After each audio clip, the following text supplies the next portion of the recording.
Please join us in the responsive reading. Some beliefs are like walled gardens. They encourage exclusiveness and the feeling of being especially privileged. Other beliefs are more expansive.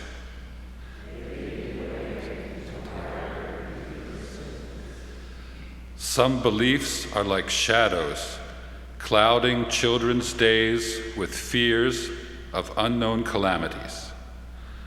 Other beliefs are like sunshine, blessing children with the warmth of happiness. Some beliefs are like blinders, shutting off the power to choose one's own direction.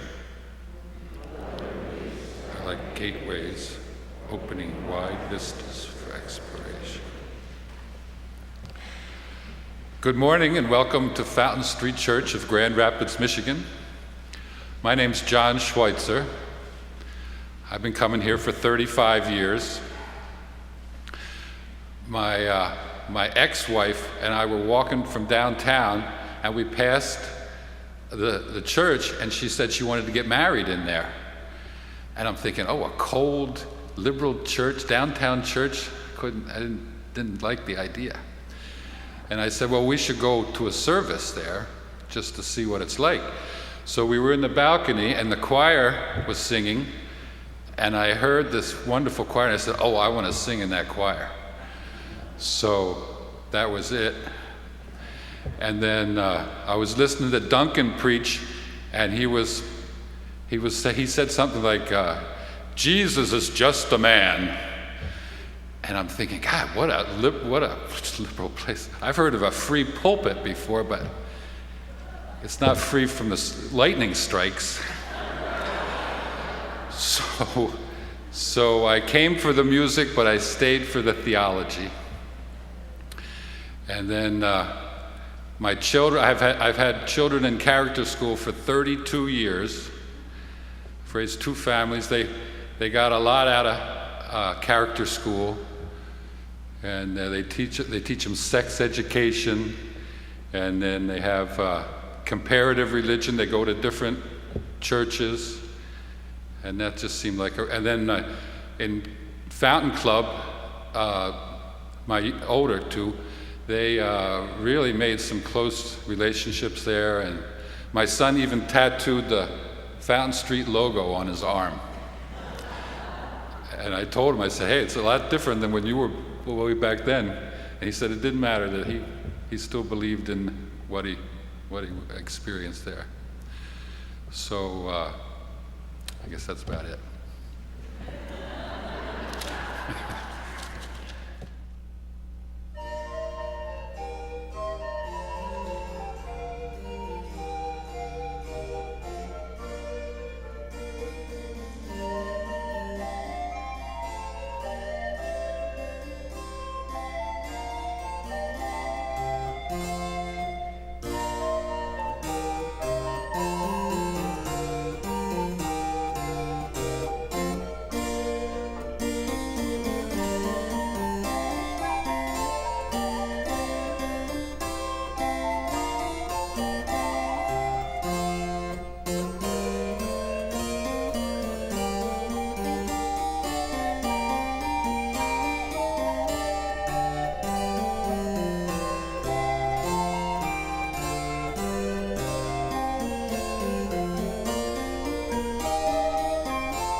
Thank you again. For those who may not know, both Gary and Betty are not merely wonderful musicians, they're members of this community, and so it's a gift not only of music, but of community. Thank you. And if you don't already know, that instrument is the private instrument of our music director, and she guards it quite jealously. So if you want to come and look at it afterward, fine, but if you reach too close, you might get a shock from the force field that surrounds it. You're asking why, at least some of you are. Why did I all but shave my head this week? It could be envy, you know. I have a colleague who looks awfully good without hair. And I thought maybe I should give it a look, a try. Maybe it's nostalgia. I remember every June my mother would send us, my brother and me, down to the barber shop to get it all cut off. And that was kind of the knowledge, the moment when you had, it was boy boot camp, when you could play outdoors all day and swim. Maybe it's solidarity. Think of Boé Bergdahl, who is released from one captivity apparently into another, who arrived after 5 years of one, his head shaved. I think he needs a little comradeship and spirit, don't you? And then I know at least 3 folks who have lost their hair to chemotherapy, and that always feels bad and hard, and maybe there need to be a few more round heads to join them for a while. Maybe it's religious. You know, hair is a big deal with religion. Monks get their heads shaved. Young men in Cambodia and Thailand who go to their monastery get their heads shaved for their time in a monastery. Older monks used to get what is called a tonsure. At least part of their head would be shaved, and they kept it that way. Sikhs, of course, go the other way. They never cut their hair, ever. Whatever the reason. Some of you are wondering because I look different. Of the commandments Jews observe, one is about what is called in Yiddish tzitzit. That means the fringes, the corners that you heard Jason mention. The corners of a prayer shawl, which is worn in worship, are tied with a blue cord and hang low to remind every Jew who uses them of the commandments in toto. And when you wear them, you're wrapping yourself in Torah, as it were. It's a visible reminder, a little bit like the string people used to tie around their finger, or today the flash you get on your iPhone. It's a visible thing to you, to remind you how to behave. Some very observant Jews actually wear a small prayer shawl all the time over their shirt. You may not see it if they have a vest or a coat on, but if you look carefully, the little fringes hang below the waistcoat. Those who don't do that may wear a skull cap. When I go to synagogue, I put one on, but if I wear this every day here, you begin to think, what is he doing? And of course, other visible appurtenances are out there. The Sikhs who let their hair grow keep it contained in a turban, which bothers some people, and Muslim men will wear hats of a different kind and beards. Priests of the Christian persuasion sometimes wear collars. Lay people, if they're Catholic, may cross themselves at certain moments. Hindus wear the red dot or the bindi. And as someone pointed out in our early worship, if you're Amish, it's what you do all day. Your clothing and every aspect of your life are visible to the world and to others. These are all ways of wearing your faith on your sleeve, as it were, and it's something we generally don't do.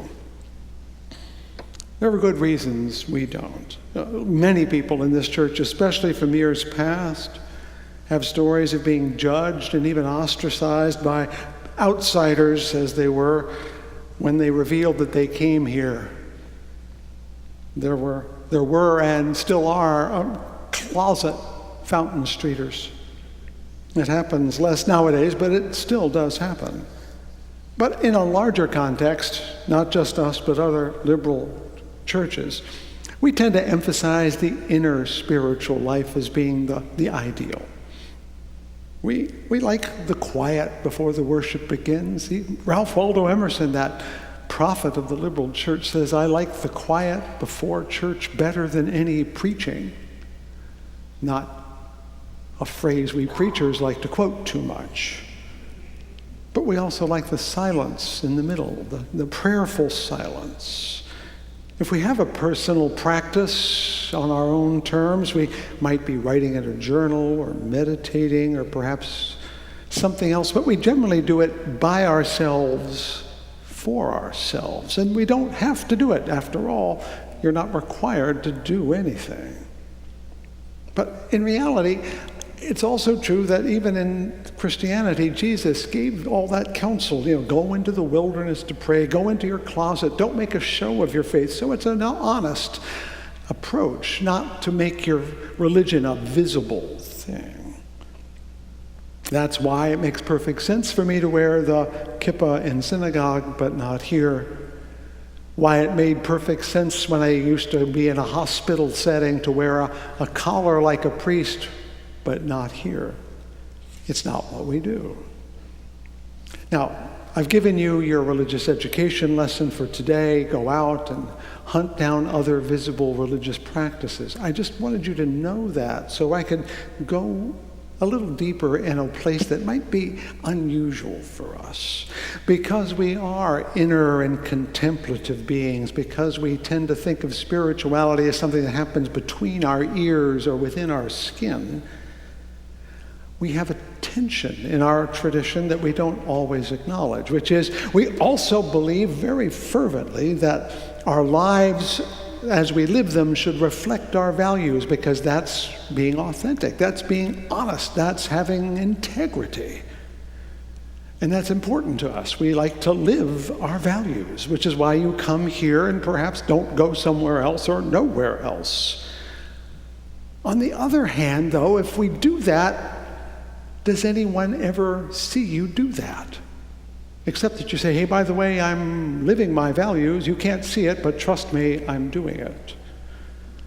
Back in my Unitarian ministry days, we preachers, whom I know you like less than the silence in the church, but nonetheless, we preachers would be sometimes using this quote from time to time: if you were charged with being a Unitarian, would there be evidence enough to convict you?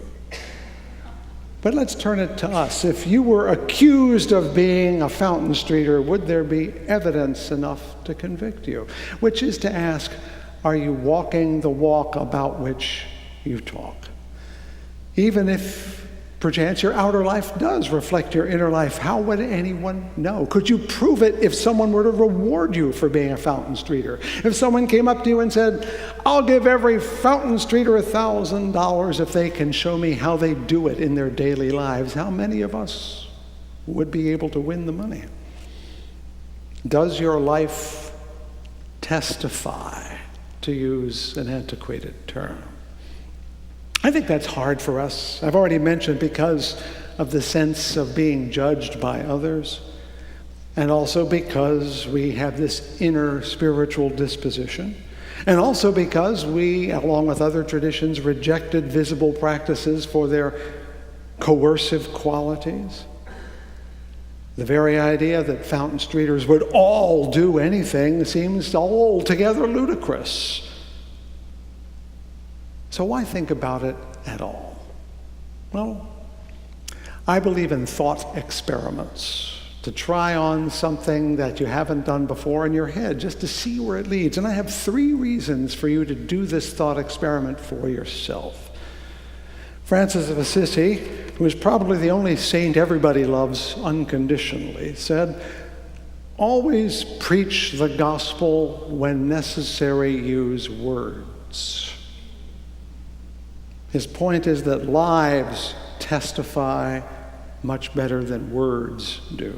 Most people who join us, I don't mean people who visit, most people who join us do so because they know someone that they admire and respect who comes here, or they meet someone whom they admire and respect. And they don't admire their words, they admire them, the way they live, their integrity, their honesty. I think more people were converted to Christianity in the early centuries by the courage of those facing persecution than all the talking of all the preachers all around the Mediterranean. Maybe you know that Sammy Davis Jr., the great entertainer, after he had a terrible accident and was in hospital for many weeks, was visited by a rabbi almost accidentally and slowly came to admire him and admire the faith that supported him and converted himself. I have a friend, good Ohio woman, raised in a Methodist church, who married a Muslim man, and as she appreciated the integrity of his faith and his dedication, came to join him in that faith. Neither the rabbi nor the Muslim doctor said, you should change your faith. They just lived it out loud in ways that impressed the other person and made them think there was something of deep and real power here. Our liberal gospel, of course, is actually a good candidate for this, because when people say, well, what do you believe? We tend to hem and haw, well, we don't. But it's really easy to demonstrate our faith. A few weeks ago, we honored all the volunteers who gave time over the year. That included work with homeless families, money to educate children here and abroad through SAC grants, hunger walkers who went, I don't know how many miles. We've had people down at Rosa Parks Circle asking for marital justice for years, people who created holiday baskets for poor families, advocated for animals. Yesterday we had people marching in the Pride Parade. We have hosted World AIDS Day. We have raised money for HIV issues. We've performed weddings for same-sex couples, hosted unwelcome art that couldn't make it anywhere else, made room for Occupy Grand Rapids even when it was a challenge even for us. We have allowed Louis Farrakhan and Michael Moore to appear on this stage when everybody else thought it was wrong for them to speak at all. And the people did notice. They noticed, and some of them, while they may give us the back of their hand, found themselves walking in the door thinking, I admire a place that can do that. And slowly they find themselves becoming part of this community. Some arrive as Christians, and some come as atheists, some are occasional Buddhists, and some are not especially religious, but something about the commitment of this community to respect everyone, to care for everyone, that action, not that comment, persuades people to join us. It's our gospel without words that is always our best testimony. But you'll notice all the things I mentioned are group efforts, but where I started was with personal things, so that's where the challenge lies. Could there be visible ways you could change, live, act? I don't know. I truly do not know. But I do know that when we live our faith out loud, as it were, it is a testimony to others, and it's also a spiritual practice to ourselves. And that's the second reason. I've told you the first reason, so that people can hear our message through our lives. The second reason is so you can grow spiritually. Like the tzitzit on the talus, visible signs and practices in our personal lives remind us of the commitments we have made to ourselves. When others can see you doing it, it's harder to cheat, isn't it? I told you of my decision some years ago to stop eating meat and birds because I believe it is morally and spiritually better to avoid that. I didn't have to tell you, but now if I'm at a restaurant and you see me, you keep me on the straight and narrow. It makes it harder for me to find excuses and shortcuts when it gets hard. I made the commitment in public here to you that I was going to tithe 10% of my income here back to the church, not just to get you to do it, which you certainly may, but so that you could hold me to account, because if I didn't tell anyone, would anyone know? At a luncheon this week, I was put to the test. There I was amongst people celebrating the ACLU. I sat at my plate, and there was a beautiful broiled chicken breast right on top of my salad, and it looked great. But 3 Fountain Streeters were at the table, so I didn't. Being accountable is hard for us, but we need to remember that being accountable is how we become authentic and how we become honest and how we live with integrity. Very few of us are so strong that we can make commitments and not wiggle now and then. We need to be seen. Hamlet tells his mother, assume a virtue if you have it not. Refrain tonight, and that shall lend a kind of easiness to the next, and the next more easy. He's saying, even before you're good at it, you should keep trying. But you're only going to be trying if you know people are going to see you try. Being visible helps me be honest to myself. That's the second reason to think about wearing your faith on your sleeve, so you'll be better at it. Is there something your faith says you should change about your life that you've been reluctant to do because it would be hard? That's the thing to tell people you're going to do. Like people who give up smoking, it's really good to tell people you're going to give up smoking. Why do you think Alcoholics Anonymous works so well? Because they tell each other they won't drink. Make your commitment public in some way, and you'll be more likely to do it. Might there be some behaviors amongst us that we hold up as expected of all of us? I don't know, but at the very least, we should think that question. Are we so disparate and so different that we cannot agree in any way on anything we do in common? Or are we all so atomized and distinct that there is nothing we can do together that holds us together, to whom we are accountable together? Would it compromise your commitment to personal freedom if I were to say, you're expected to attend church? You can't tell me what to do. No, I can't. But why don't you want to make that commitment? To make a discipline of a course of spiritual study? No, I won't give you a grade, but maybe you ought to get one way or the other. How about promising hours of service and financial sacrifice? Don't tell me what to do. No, but why aren't you telling you what to do? And why aren't you willing to make that so evident to everyone that that gospel can be seen by the way you live? I want you to think on these things. I'm not telling you to do it at all. I'm asking you to think about why we don't. Those were the 2 reasons. Oh, but I said there were 3.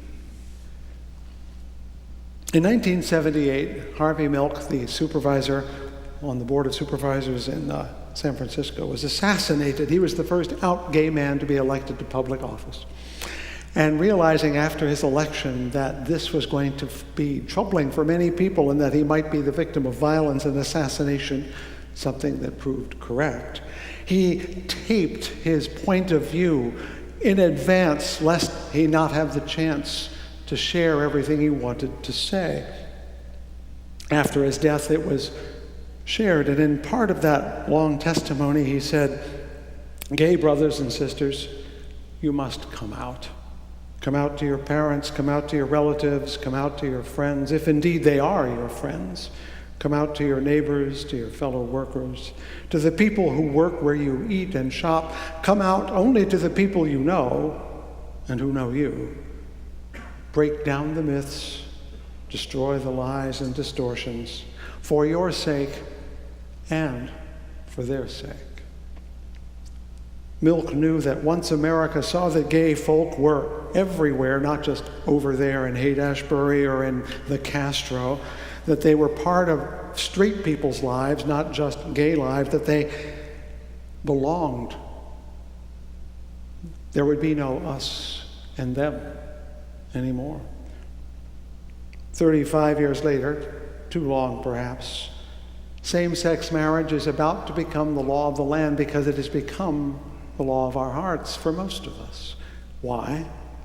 For a lot of reasons, but more and more gay folk, as they found the courage, said, "Hi, Mom, I'm Dad. Did you know I'm gay?" Brothers and sisters and friends.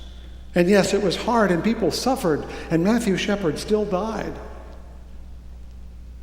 But over 35 years, we are now at a place where most Americans say, there is no us and them.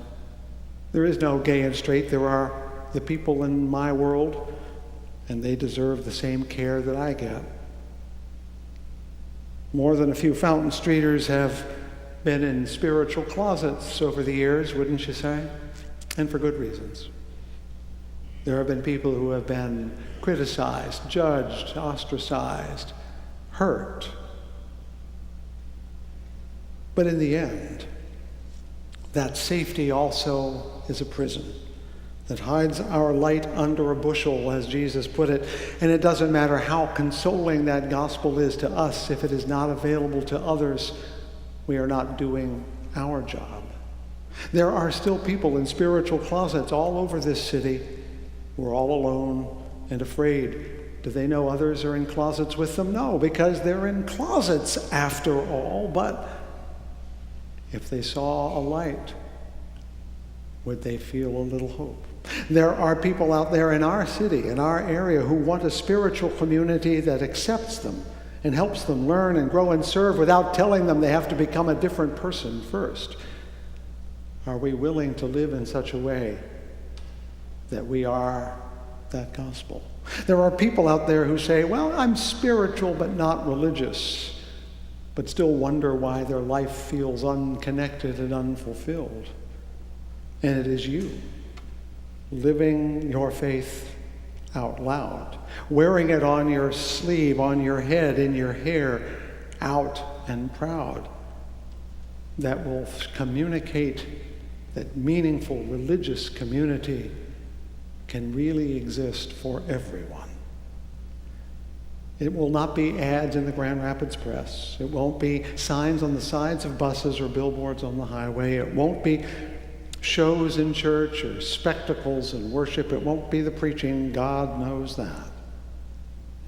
But it is your liberating lives lived out loud amongst the people you know and love and who love you that will preach the gospel of this liberating, animating, transformative place to people alone, isolated, fearful, closeted, who need to know that they have a place where they can belong.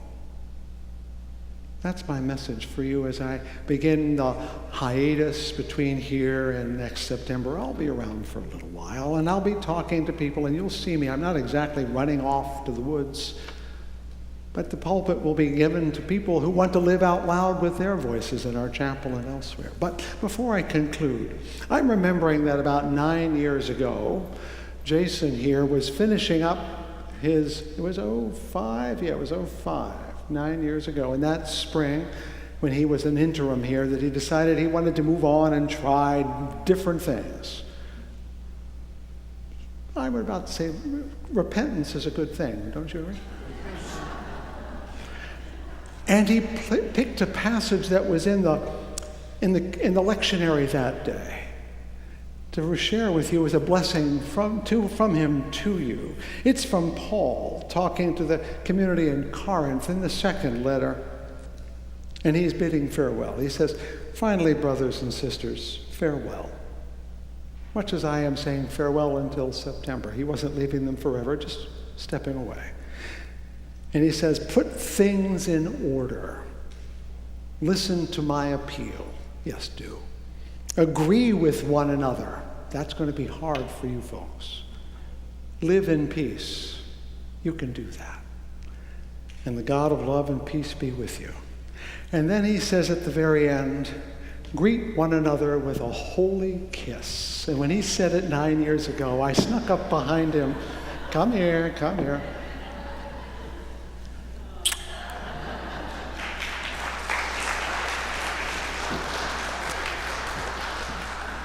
What is a holy kiss? It is intimacy that asks nothing but offers everything. That, I call you to that visible spiritual practice of intimacy that offers everything and asks nothing. To extend to everyone you know and care about a holy kiss of the mouth, of the eye, of the heart. And as they say in some Christian churches, as they say, they will know that we are Christians by our love. They'll know we're Fountain Streeters by our love. May it be a blessed season to you. Greet one another with a holy kiss. May these words of my mouth and the meditations of my heart be found true in thy sight, thou who art my rock and my Redeemer.